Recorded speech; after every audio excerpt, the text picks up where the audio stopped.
Welcome back to the big board, everybody. Looking at wrapping up on the June the 7th, not the 8th, June the 7th turn. As we recall, this game, this simulation of the Battle for Normandy, runs with a turn sequence that goes night turn, that is the night inter turn phase, and that's where we started. Went through all the weather and mulberries and working out how they work, replacements and reinforcements, then the air allocation. Then we had the Allied night player turn, the German night player turn, which basically consists of a fair bit of movement and one or two combats that needed to be taken care of. And then we had the end turn phase, and then moved the marker over to the 8th of June, and that allowed us to then run the AM cycle, which we did, and the PM cycle as well, and that then popped us into the end of day phase to end. You know what? That actually must be some sort of mistake there. Now that I look at it, there is an advanced turn marker in two places on the sequence of play. Section A, let me just show you on the video. And this is from the first edition, so there's probably an errata for this. Night turn, advance, you do all that stuff as I mentioned before. End of turn phase here. Then we go to section B, AM turn, PM turn, D, end of day phase, advanced turn marker. That does not seem logical to me, and this is one of the reasons why I was a little bit confused about the gameplay that I just executed, as to whether or not I was actually executing on the 7th or the 8th.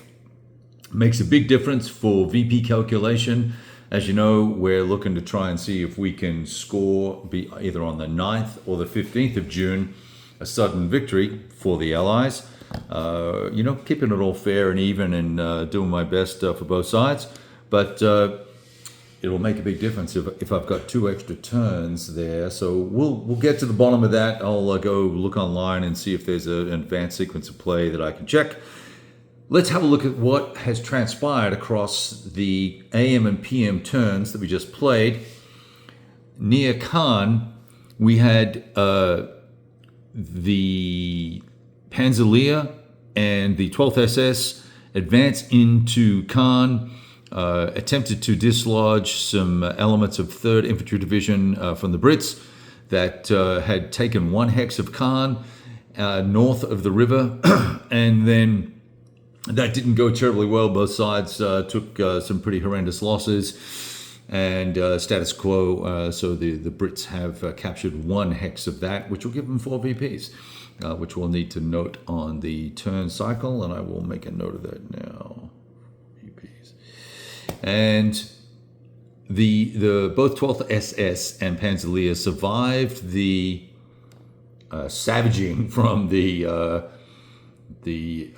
recon attacks with the air. They were unsuccessful in general, so that was a bit disappointing. But you've got to put a lot of points on the board. You only have 20 you can use a turn to get some hits, and we just didn't make muster. So 6th Airborne, just slightly off screen to the left, under a little bit of pressure, but they've consolidated now with some support from 3rd, and I actually started shifting some of these Canadian chaps over the either Canadian Marines or Commandos, I forget what they are, but they're battalion-sized units. So nevertheless, they're being supported, but the Germans have brought the 346th Division and 711 Division, and also elements from 21st Panzer are still sort of, and 12th SS are floating around there, while the bulk of the forces from the Germans are in Caen.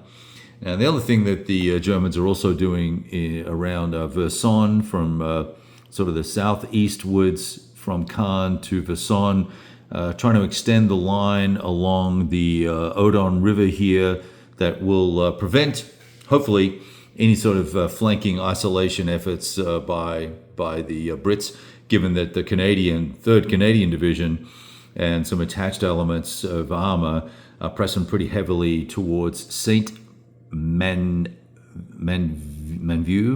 Manvieu. I'm spelling some things here because I'm also trying to record on a voice recorder that will transcribe so that I can potentially write up and add some commentary for a blog post.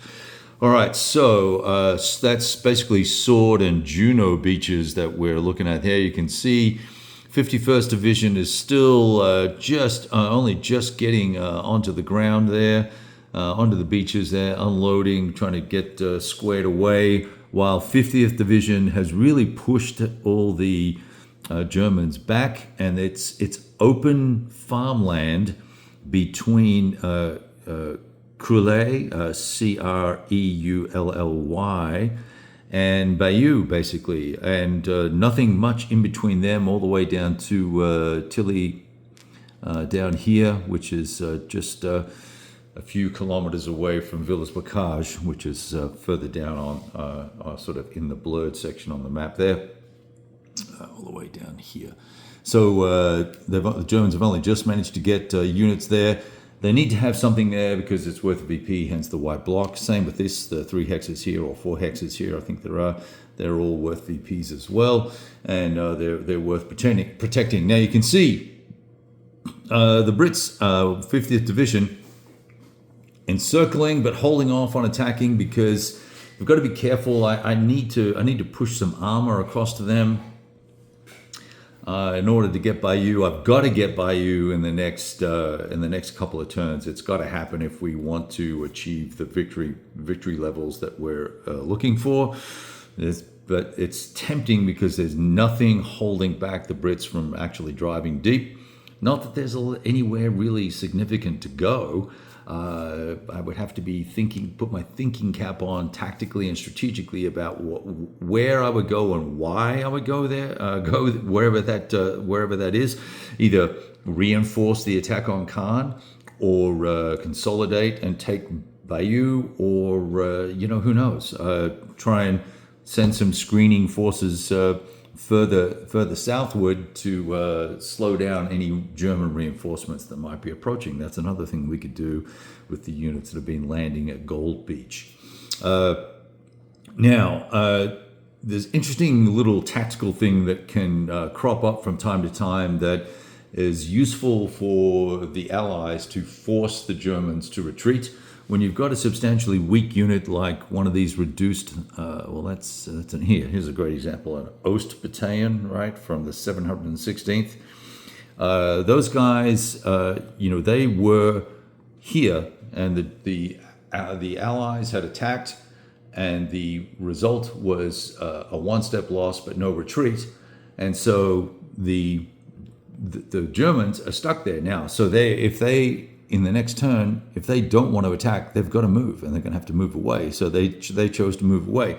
So in your mech movement phase, when you've got mech units like these chaps, these units from the 73rd, probably a battalion here, two-stepper from the army group.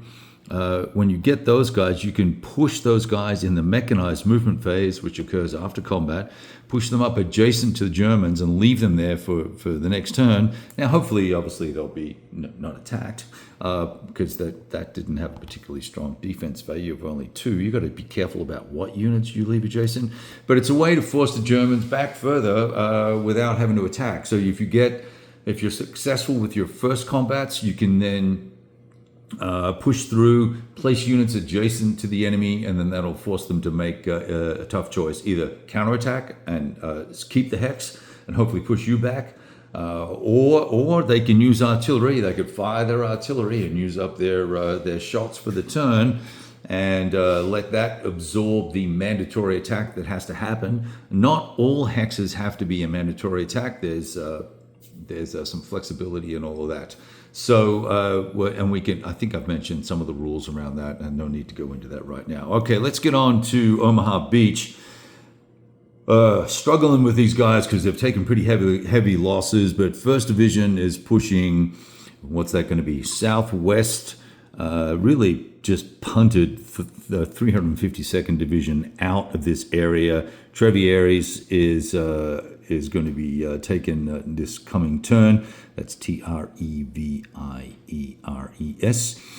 There's literally 2 units and a flak unit. There's Panzerjäger element, a flak battalion, and a battalion of Germans. What's underneath here? Probably an artillery piece.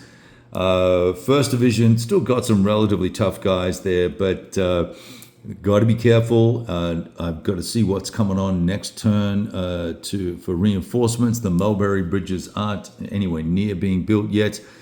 Similarly for 29th, they took a lot of losses. They're gently easing their way, what is that going to be, east towards Cherbourg, and potentially trying to link up with the guys at Juno. I've got some Rangers down here as well, and a couple of elements from 2nd Armored have already landed, and adding adding a little bit of firepower here and there. I think their job really will be to link up with the elements that will eventually take Carentan, which we'll look at in a sec, and then start pressing on southwards towards St. Lo. That would be a significant objective, just given the number of road intersections that it has there. You can see it right there. There's 1, 2, 3, 4, 5, 6. Is that 7? 7 roads that intersect through St. Lo. So no wonder why that was important. Okay, and now the fun stuff for the amusing / ahistorical elements. I'll bring the camera around this side here. We have, excuse me.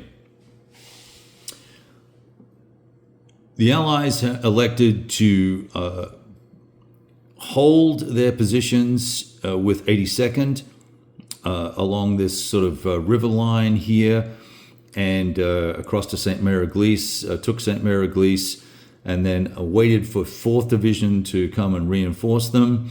101st Division is also over in this area as well, and they're doing their job holding the line, while 90th and some parts of 101st are headed towards Carentan to go do what they need to do there to capture those VPs, because I believe that's 2 VPs a hex, and we'd like to capture those by the end of turn 9 if we can. Now, with that in mind, the Germans said, very interesting. We, 709th, 101st, is that 101st? No, it's not.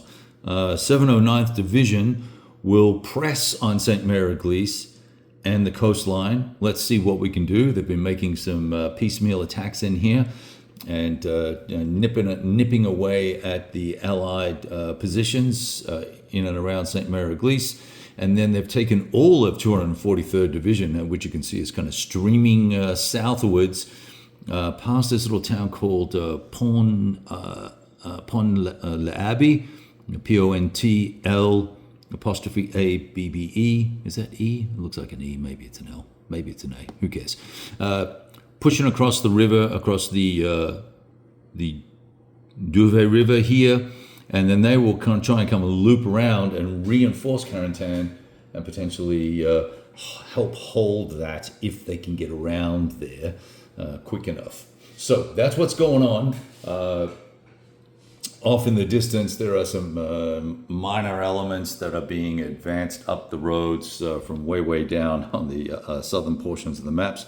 But that's kind of a full encapsulation of what's going on. There's been a lot of air used, but we did not use up all of our air points. I've been using air basically as a terrain negator. So if I've got a decent odds at a 4 or 5 to 1, and then there's a -3 DRM for Bocage or a city, I will then apply 3 air points to that, and that negates that. If it's in farmland, it's a -2. I'll use 2 air points. So I've been fairly frugal with them. Probably could be more aggressive and use them in nearly every attack. but they also cost supply points, so you've got to be very careful with the supply consumption. And I believe I'm still actually doing okay, well, more than okay actually, after the first turn, first full turn, because I have 118, if that's accurate, it might be a little less, 118 combat supply points. So I think we're good to go. We want to push hard. We want to press. We're going to now move into the night interturn phase and see what happens from there. And we will catch up soon and talk to you over the weekend. Have a great weekend. Roll some darn dice and get after it. Later.